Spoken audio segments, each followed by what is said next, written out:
ശരിക്കും ഏത്തപ്പഴമാണ്. അപ്പോൾ ഇതിന്റെ ഒരു സീസൺ സമയത്ത് ചക്കപ്പഴോടെ ചേർത്ത് കഴിഞ്ഞാൽ കുറച്ചുകൂടെ ടേസ്റ്റ് ആവും. ഇതിന്റെ പേര് ഏത്തപ്പഴം കൊതപ്പിച്ചെന്നാണ്. അതിന് തന്നെ ഈ ഏത്തപ്പഴം ചെറിയ ആയിട്ട് കട്ട് ചെയ്ത് ഇച്ചിരി ഒരു വലിയൊരു പീസായിട്ട് ഇങ്ങനെ കട്ട് ചെയ്ത് ചക്കയും അതേപോലെ കട്ട് ചെയ്ത് മാറ്റി വെക്കുക. ഇത് ബട്ടറിനകത്താണ് ചെയ്യുക. ബട്ടർ ഇല്ലെങ്കിൽ വെളിച്ചെണ്ണയ്ക്കകത്തായാലും നമുക്ക് ചെയ്യാൻ പറ്റും. ആദ്യം തന്നെ നമ്മൾ ബട്ടറിനകത്ത് ചക്കപ്പഴം ഇടുക. ചക്കപ്പഴം ജസ്റ്റ് ഒന്ന് വഴറ്റിയെടുത്തു. അതിന്റെ ഒരു കളർ ഒന്ന് മാറുന്ന സമയത്ത് അത് സൈഡിലേക്ക് മാറ്റി വെച്ചിട്ട് വീണ്ടും ഏത്തപ്പഴം ഇടുക.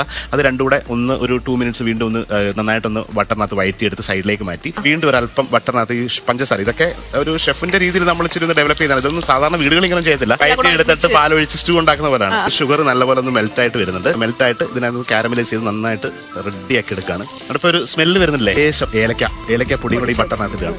എന്നിട്ട് നല്ല കട്ടിയുള്ള ഒന്നാം പാലിലേക്ക് കുറച്ച് അരിപ്പൊടി, പുട്ടിന്റെ ഒക്കെ പൊടി ഉണ്ടല്ലോ, ആ പൊടി വീട്ടിലുള്ളത് അതുകൂടെ മിക്സ് ചെയ്ത് കുറച്ച് ലൂസായിട്ട് ഉണ്ടാക്കിയിട്ട് ആ അരിപ്പൊടിയൊക്കെ ഇരുന്ന് വരും. കുറുകി വന്നിട്ട് ഇതാണ് അതിന്റെ പരുവ്. എല്ലാം ഒരു പ്രത്യേകതരം ഫ്ലേവറാണ്. ഈ പഴത്തിന് പോലും ഒരു സ്വാദ് വേറെ ആയിരിക്കും. കുറുക്കിത് ഈ പരുവത്തിൽ എടുത്തു കഴിഞ്ഞാൽ ഏത്തക്ക കൊതപ്പിച്ചാവും. ഇത് അപ്പം ഇടിയപ്പത്തിലൂടെ ഉഗ്രൻ ബ്രെഡിന്റെ കൂടെ കഴിക്കാൻ പറ്റിയ സാധനമാണ്.